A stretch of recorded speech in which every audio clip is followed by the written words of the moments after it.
മഴക്കാലം ദുരിതകാലമാണ്. പ്രത്യേകിച്ച് വയനാട് നടവേൽ നെയ്ക്കൂപ്പ കോളനിയിലുള്ള ആളുകൾക്ക് പ്രത്യേകിച്ചും.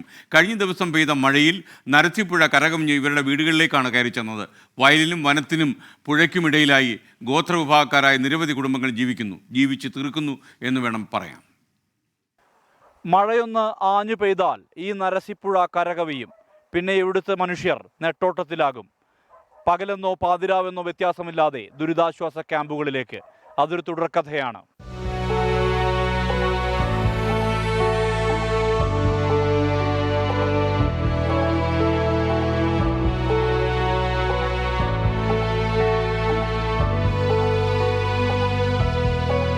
മഴ പെയ്യുമ്പോൾ പെണ്ണ ഇതിൻ്റെ അകത്ത് കിടക്കുന്ന അടുക്കള ഇത് ബാത്റൂം അതെല്ലാം പോയി.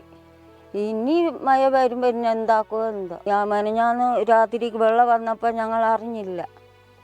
പിന്നെ ആ പട്ടിക്കുഞ്ഞ് എങ്ങനെ ഞങ്ങൾ പിന്നെ വെള്ളം കണ്ടപ്പോൾ ആ പട്ടിക്കുഞ്ഞ് കുരച്ചു. എന്നിട്ടാണ് ഞങ്ങൾ വെള്ളം വന്നെന്ന് അറിഞ്ഞത്. അങ്ങോട്ടും കയറാൻ പറ്റില്ല, ഇങ്ങോട്ടും ഇതിലെല്ലാം വെള്ളമില്ല.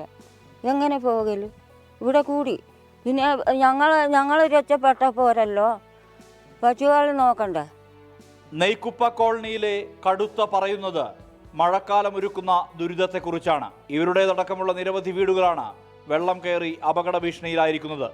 എല്ലാ മഴക്കാലത്തും ഇതുതന്നെയാണ് ഇവിടുത്തെ സ്ഥിതി. വെള്ളത്തിൻ്റെ അവസ്ഥ എന്ന് വെച്ചാൽ ഇത് ഒരു മഴയ്ക്ക് ഇത്രയും വെള്ളം പൊന്തിയാൽ ഇത് മഴ കാലാവസ്ഥയൊക്കെ താമസിച്ചുകൊണ്ട് നമുക്ക് ഇവിടെ ജീവിക്കാൻ തന്നെ ഒരു ബുദ്ധിമുട്ടില്ല. ഇതുകൊണ്ട് ഒരുപാട് പിന്നെ നഷ്ടങ്ങളെല്ലാം പോയി. ഇതുണ്ടോ ഒരുപാട് സാധനങ്ങളുണ്ട് ഇവിടെയൊക്കെ, ഒക്കെ നഷ്ടപ്പെട്ടു. മൃഗങ്ങളെ ശല്യം അതിലേറെ.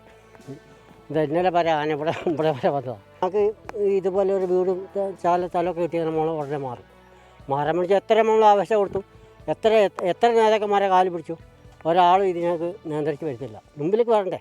പൂതാടി പഞ്ചായത്തിലെ 1-ാം വാർഡിലാണ് ഈ കോളനി. 2018 പ്രളയം മുതൽ ഓരോ വർഷകാലവും സ്കൂളിലെ ദുരിതാശ്വാസ ക്യാമ്പിലെ ജീവിതമാണ്. 36 കുടുംബങ്ങളോളം താമസിക്കുന്നുണ്ട്. എല്ലാ മഴക്കാലത്തും ഇതുതന്നെയാണ് അവസ്ഥ.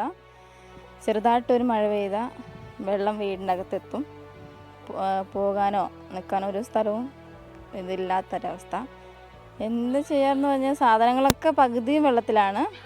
പിന്നെ സ്കൂളിലേക്ക് വണ്ടി വിളിക്കാം, ഞങ്ങളെ സ്കൂളിൽ കൊണ്ടിടുക. വെള്ളം ഇറങ്ങുമ്പോൾ പിന്നെയും കൊണ്ടുവന്ന് ഇവിടെ തന്നെ വിടുക. ഒരു ശാശ്വതമായിട്ടൊരു പാർപ്പിടമോ സ്ഥലമോ ഒന്നും ഞങ്ങൾക്കില്ല. ഇവിടെയുള്ളവർ പുനരധിവാസത്തിന് സന്നദ്ധരെങ്കിലും നടപടികൾ ഉണ്ടാകുന്നില്ല. പുനരധിവസിപ്പിക്കാനുള്ള ശ്രമം ഊർജിതമാക്കണമെന്നാണ് ഉയരുന്ന ആവശ്യം.